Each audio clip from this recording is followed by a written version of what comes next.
Potential energy crisis looming over the markets. Diesel prices soaring as the inventory of distillate products is at a record low for this time of year, just as we enter the key winter months when demand is high. And it could be about to get worse. Our next guest warns diesel prices could go haywire the next 100 days. Tom Kloza is the co-founder and global head of energy analysis at the Oil Price Information Service. Tom, it's always great to speak with you. Hi, Melissa. How are you today? Hi there. Not good considering what you said about the next 100 days. The quote is, "We are on the vanguard of entering the most dangerous period." How dangerous is this in your view, and how high could prices go? Well, to quote the Music Man, I think it's trouble with a capital T. And we've got the lowest inventories of diesel, and diesel and heating oil are basically the same molecules. We've got the lowest inventory that we've had since 1982. And we've added 3.5 billion people to sort of the world since then. So it's very dangerous.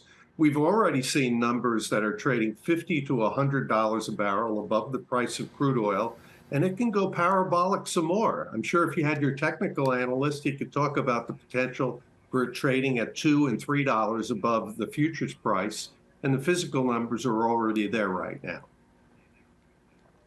Tom, crude oil is the headline maker, but the products are really what drives everything. Products like diesel, heating oil, gasoline, those types of things. And listen, they're back on their horse. I'm not looking to play stock market, as I like to say, but I would imagine names like Valero, refiners, downstream plays, they really went to this environment. I don't think they went so much. I think they like this environment. I listened to a refiner's earnings call today, and they said nothing about the fourth quarter. Now, we're almost 40 days into the fourth quarter, and I can tell you that the margins that they're making on diesel, on jet fuel, on kerosene or heating oil are way off the charts and are as much as 5 or 7 times what they used to make.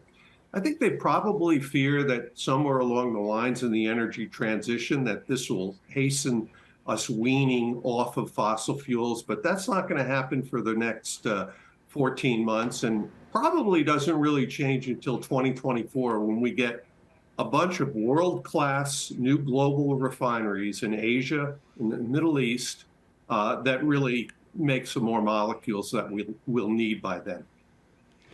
Tom, when we're talking about heating oil and diesel, that's really, I don't want to say a Northeast problem because obviously diesel is used everywhere, but heating oil is more specific to the Northeast.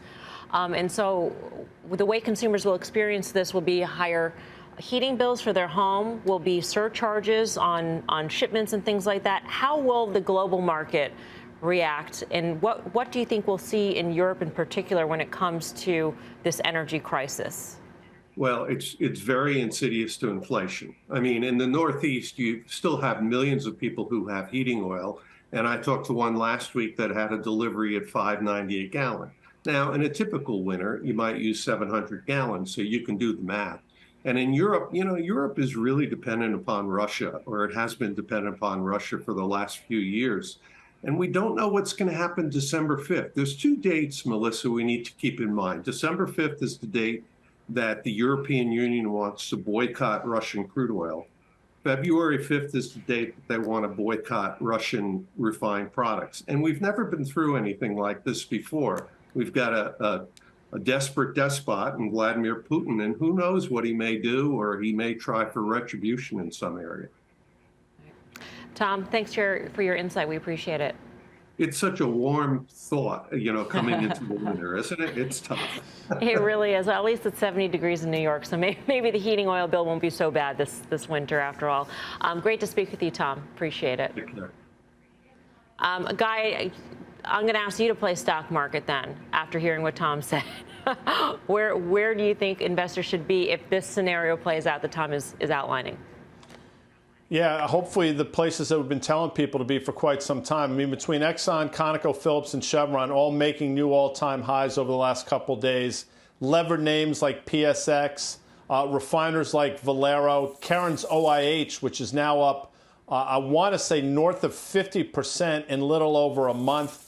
Now, the right thing to do, I guess the discipline thing to do is to take some money off the table.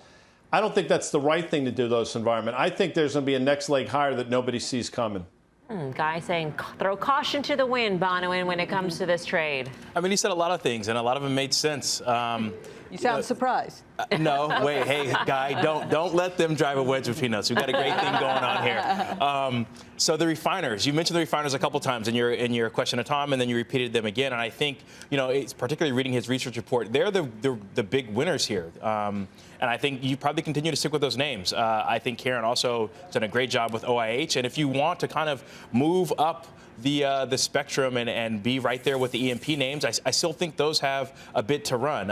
Ultimately, the energy complex is really where earnings revisions still have room to run to the upside, regardless of the partisan outcome. And I think that's really the only sector you can really point to in the current environment. Yeah, and I just think it seems like a very consensus trade right here. You look at the XLE, we know 40% of that is Exxon and Chevron. It closed at a matched 52-week high. Go back 10 years to 2014, it's a little less than 10 years, but the 10-year chart, and you have maybe up to 100. So I think you have like a 10 up, 30 down scenario in the next 3 to 6 months. I just don't think it's a great risk reward. And then the OAH, for some of you guys who like playing breakouts, that sort of thing.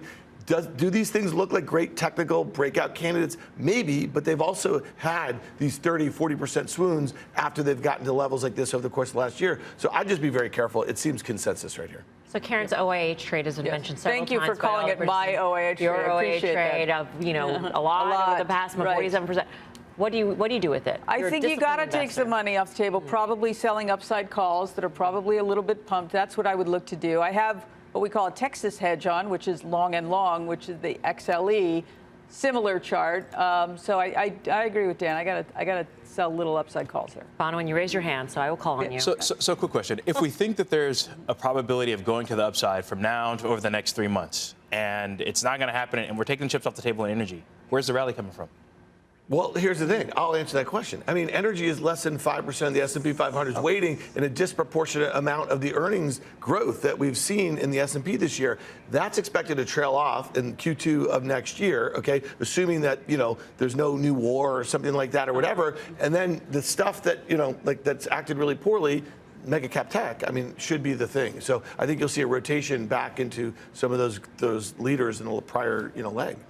I mean, you could say, if peace breaks out, that would be market up, energy down, in a big way. True. The odds of that, who knows? Small. Right.